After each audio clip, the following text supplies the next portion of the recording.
সংসারে হাজার কাজের মধ্যেও নিজেকে ব্যস্ত রাখলেও ঘরবাড়ি যেভাবে আমি একা হাতে পরিষ্কার পরিচ্ছন্ন করে রাখি, মাই মর্নিং রুটিন। হরে কৃষ্ণ বন্ধুরা, শুভ সকাল। আমি নদিয়া জেলার পাপিয়া। আমার এই ব্লগ চ্যানেলে সকল বন্ধুদের জানাই অনেক অনেক স্বাগত, অনেক অনেক ভালোবাসা। তোমরা সবাই কেমন আছো?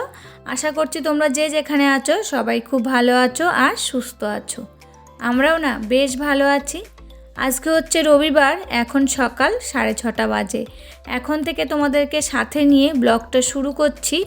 আশা করছি ব্লগটা ভালো লাগবে। আজকের ভিডিওটাও বাবার ঘর থেকে শুরু করছি। তবে যাই হোক বন্ধুরা, ভিডিওটা স্কিপ না করে সম্পূর্ণ ভিডিওটা দেখার অনুরোধ থাকলো। বাবার ঘরের বাসি বিছানাটা তো তুলে নিলাম, দিয়ে ভালো করে বিছানাটা ঝাড় দিয়ে নিলাম। আর এই যে এবার বাসি ঘরটাও ভালো করে ঝাড় দিয়ে নিচ্ছি। আর দেখো, দুষ্টু এই ঘরে কালকে পড়তে বসেছিল, আর যে কত প্যাকেট জড়ো করছে। প্যাকেট বলতে কি বলতো, ওই যে খাতার উপর থেকে এই 3 কাগজগুলো তুলে সব খাটের নিচে ফেলেছে। আর যেই বাবা ফ্যান চালিয়েছে, খাটের নিচ থেকে সব সামনের দিকে চলে এসেছে। তবে যাই হোক বন্ধুরা, দেখো বাবার ঘরটা ঝাড় দেওয়া হয়ে গেল। এবার এই যে রান্নাঘরটা ঝাড় দিয়ে নিচ্ছি। আর দুষ্টু কিন্তু ঘুম থেকে উঠছে করছে, যেহেতু ওর পড়া রয়েছে, আজকে রবিবার ইংলিশ পড়া রয়েছে, ওকে তো উঠতেই হবে। তা ভাবলাম ওর উঠতে বাবার ঘরটা কিন্তু আমার ঝাড় দেওয়া হয়ে গেল। তার জন্যে কিন্তু বাবার ঘর থেকে ভিডিওটা শুরু করেছি। আর বাবা তো এখন নেই, ওই যে বেরিয়ে গেছে। তোমাদেরকে তো কালকে বললাম আমাদের এখানে ট্রেনের গন্ডগোল হচ্ছে, তার জন্যে কিন্তু সবাই টোটোতেই যাচ্ছে। তা টোটোটা বেশ ভালোই চলছে এই কয়েকদিন, তার জন্যে কিন্তু বাবা ভোর থাকতে বেরিয়ে যাচ্ছে। তবে দেখো, এরই মধ্যে দুষ্টু ঘুম থেকে উঠে পড়েছে। আর এই যে আমাদের ঘরে চলে এসেছি। আগে বালিশ কাঁথাগুলো সব নামিয়ে নিলাম, তারপরে কিন্তু খাটটা ভালো করে ঝাড় দিয়ে দিচ্ছি। আর দুষ্টু তো পড়তে যাবে, আমাকে তো দিয়ে আসতে হবে। তার জন্য আমি ভাবলাম ওকে দিয়ে আসার আগে যদি আমাদের ঘরটা একটু রেডি করে থুয়ে যেতে পারি, তাহলে কিন্তু কাজটা আমার আগিয়ে যাবে। তার জন্য কিন্তু খুব তাড়াতাড়ি করে বিছানাটা গুছিয়ে নিয়েছি। ও রেডি হতে কিন্তু আমার ঘরটা গোছানো হয়ে গেছিলো, ঝাড় দেওয়া হয়েছিল না। তারপর ওকে আগিয়ে দিয়ে এসে তারপরে কিন্তু ঘরটা ঝাড় দিয়েছিলাম। আর এদিকে দেখো, তোমাদের সাথে গল্প করতে করতে খাটটা কিন্তু সুন্দর করে পরিপাটি করে গুছিয়ে নিয়েছি। সংসারের হাজারটা কাজ থাকে, কিন্তু তার মধ্যেও কিন্তু আমি ঘরবাড়ি পরিষ্কার পরিচ্ছন্ন পরিপাটি করে রাখতে পারি। ভালোবাসি বলেই কিন্তু রাখতে পারি। এত কাজের মধ্যেও একা হাতে কিন্তু সমস্তটাই করতে হয়, তাও আমি ঘরবাড়িটা ভালো করে পরিষ্কার করে রাখি। কি বলতো, ঘরবাড়ি যদি পরিষ্কার পরিচ্ছন্ন না থাকে না, আমার যেন ভালো লাগে না। তার জন্য এই যে হাজার কাজের ভিতরেও ঘরবাড়িটা কিন্তু আমি সুন্দর করে পরিষ্কার করে পরিপাটি করে রাখি। তো দেখো, এইদিকে তো সোফাটাও গুছিয়ে নিয়েছি। আর বইয়ের টেবিলটার অবস্থা দেখো, এখন কিন্তু বইটা গোছালো, তাও কিন্তু টেবিলটা এরকম করে রেখে গেল। ওই যে রাতের বেলায় পড়ে, যখন যে বইটা নেই তখন সেইভাবেই সেখানে রেখে দেয়, আর আমাকেই কিন্তু গোছাতে হয়। আমি ওকে আলাদা করে দিয়েছি, সহায়িকা বই একদিকে রাখবা, বই একদিকে রাখবা, আর খাতাগুলো একদিকে রাখবা। তাও কিন্তু ও শোনে না, যে কে সেই করে রেখে দেয়। আর এখন যেহেতু একটু করে বড় হচ্ছে, এখন তো এগুলো শিখতে হবে, যেহেতু মেয়ে মানুষ। তাও কিন্তু আমার কথা শোনে না, বলে কি আমি এখন ছোট রয়েছি, ঠিক শিখে যাব, তাই বলবে। আমি যদি বলি না, তখন মুখে মুখে এই কথা বলবে। আর এরই মধ্যে কিন্তু ওকে পড়তে দিয়ে এসেছি, এসে এই যে ঘরটা ঝাড় দিয়ে নিচ্ছি। আর ঘরে দেখো কত নোংরা। ওই যে রুল কাটবে, সেইগুলো কিন্তু খাটের নিচে ফেলবে, এর জন্য খাটের নিচ থেকে আমার এত নোংরা বেরোয়। আর এই কয়দিন কিন্তু মশার খুব উৎপাত হয়েছে, আর আমাদের অল আউটটা শেষ হয়ে গেছে। তা মশা মারা ওই যে ধূপকাঠি আছে, ওইটাই জ্বালানো হচ্ছে, তার জন্য কিন্তু এতটা নোংরা হচ্ছে। তা বাসি ঘরগুলো কিন্তু সব আমার ঝাড় দেওয়া হয়ে গেছে। আর এই যে চলে এসেছি কলপারে, জামা কাপড়গুলো সার্ফ মাখাচ্ছি। আর এই যে শীতের অনেক জামা কাপড় তো বেরিয়েছে, সেগুলো তো আস্তে আস্তে তুলতে হবে। আর একদিনে তো অত জামা কাপড় কাচা যায় না, বলো, ভারী ভারী জিনিস। তা একদিন অল্প অল্প করে কেচে নিচ্ছি। তা এখন দেখো সার্ফটা মাখিয়ে রাখছি, একটুখানি ভিজবে। তারপরে এদিকে উঠানটা ঝাড় দিয়ে এসে তারপরে কিন্তু কাচা ধোয়াটা করে নেব। আর এরই মধ্যে কিন্তু আমার ঘরটা মোছা হয়ে গেছে, সেটা তোমাদেরকে শেয়ার করিনি। কি বলতো, প্রত্যেক দিন তো শেয়ার করা হয় ঘর মোছা, আর একই রুটিন, তার জন্য ভাবলাম আজকে ঘর মোছাটা স্কিপ করে যায় তোমাদের সাথে। তা দেখো, এদিকে তোমাদের সাথে গল্প করতে করতে সার্ফ মাখানো প্রায় হয়ে গেছে, আর অনেকগুলোই কিন্তু সার্ফ মাখিয়েছি। তারপরে এই যে উঠানটা এখন ঝাড় দিয়ে নিচ্ছি, আগে বাড়ির ভিতরটা ঝাড় দিয়ে নিচ্ছি, তারপরে কিন্তু রাস্তার দিকটা ঝাড় দিয়ে নেব। আর কাজগুলো কিন্তু খুব তাড়াতাড়ি সেরে ফেলছি, যেহেতু দুষ্টু আবার বাড়ি চলে আসবে, আসলেই তোর খিদে পেয়ে যায়, তখন কিন্তু ওকে খেতে দিতেই হবে। আর বাড়ি থাকলে কিন্তু সেরকম খিদে পায় না। আর যেদিনকা পড়তে যাবে, পড়ে এসে যদি বাড়ি চলে আসে একবার, তখনই ওকে কিছু একটা খেতে দিতে হবে, সেই রকম অবস্থা।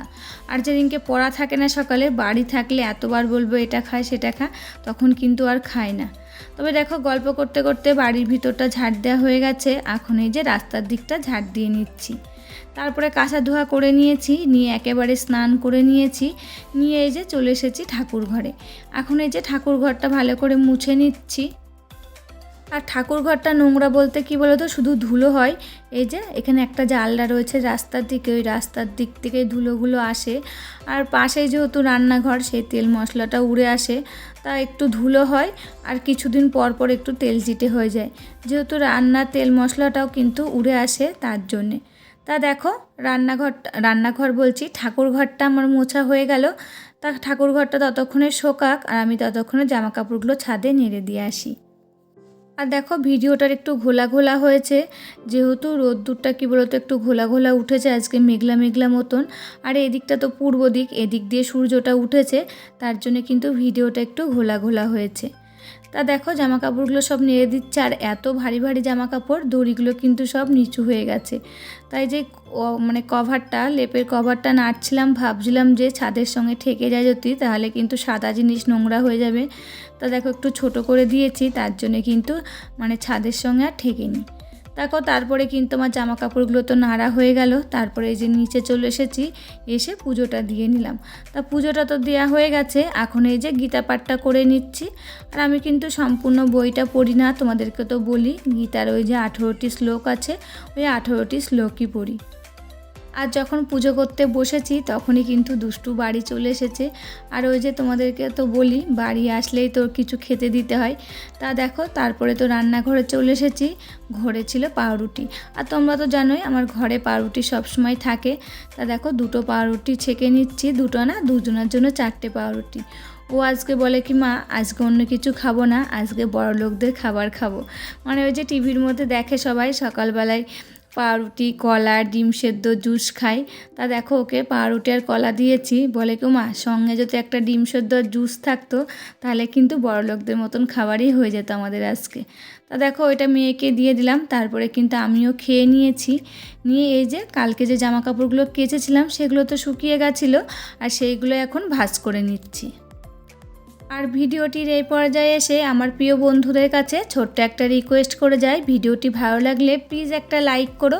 তোমাদের একটা লাইকে পরবর্তী ভিডিও বানাতে আমাকে মোটিভেট করে।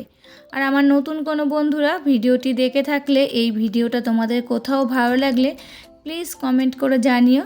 আর চাইলে আমার চ্যানেলটাকে সাবস্ক্রাইব করে রাখতে পারো।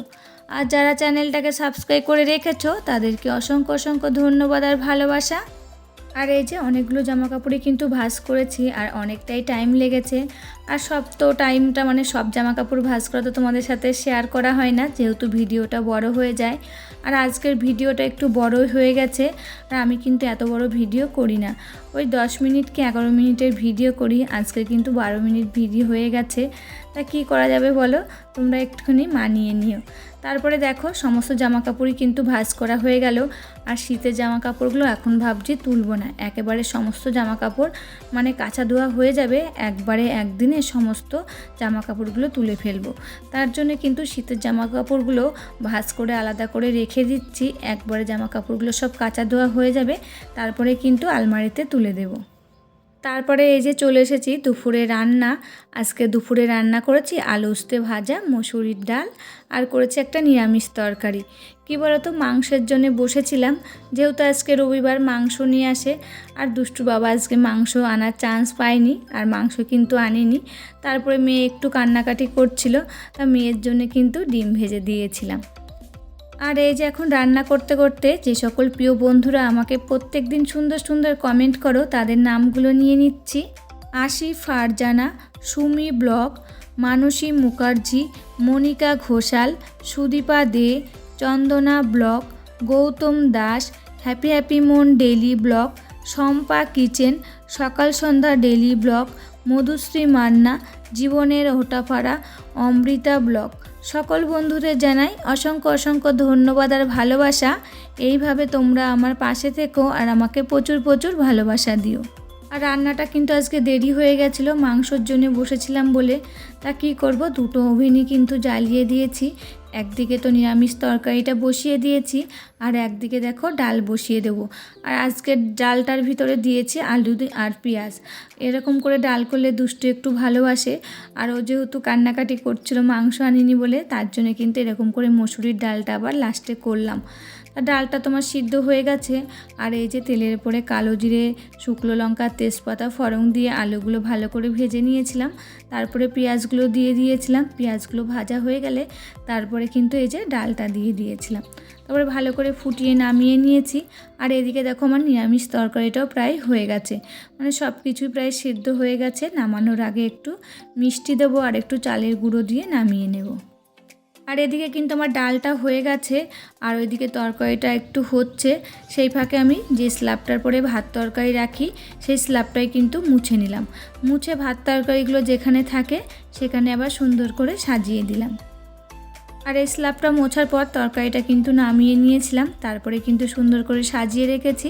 তারপরে এই যে গ্যাস ওভেনটা যে স্ল্যাবটার পরে থাকে সেই স্ল্যাবটা ভালো করে মেজে নিচ্ছি, আর গ্যাস ওভেনটা ভালো করে মেজে নিচ্ছি, দিয়ে ভালো করে ধুয়ে নেব। আর এই গ্যাস ওভেনটা মুছতে মুছতে কিন্তু সবাই বাড়ি চলে এসেছিলো, আর সবাইকে কিন্তু খেতেও দিয়ে দিয়েছিলাম। শুধু আমি বাকি ছিলাম, তা ভাবলাম আমি একেবারে কাজগুলো কমপ্লিট করব, তারপরে কিন্তু নিজে খাবো। তা সবাইকে খেতে দিয়ে দিয়েছি। তারপরে যে বাসনগুলো হয়েছিল সেগুলো একেবারে মেজে ধুয়ে নিলাম। তারপরে কিন্তু লাস্টে আমার ভাতটা নিয়ে নিয়েছিলাম, সেটা তোমাদেরকে শেয়ার করেছি। তবে যাই হোক বন্ধুরা, আজকের ভিডিওটা এখানেই শেষ করছি। আবার দেখা হবে নতুন একটি ভিডিওর সাথে। ততক্ষণে তোমরা ভালো থাকবে, সুস্থ থাকবে আর সাবধানে থাকবে। পরিবারের সকলকে ভালো রাখবে।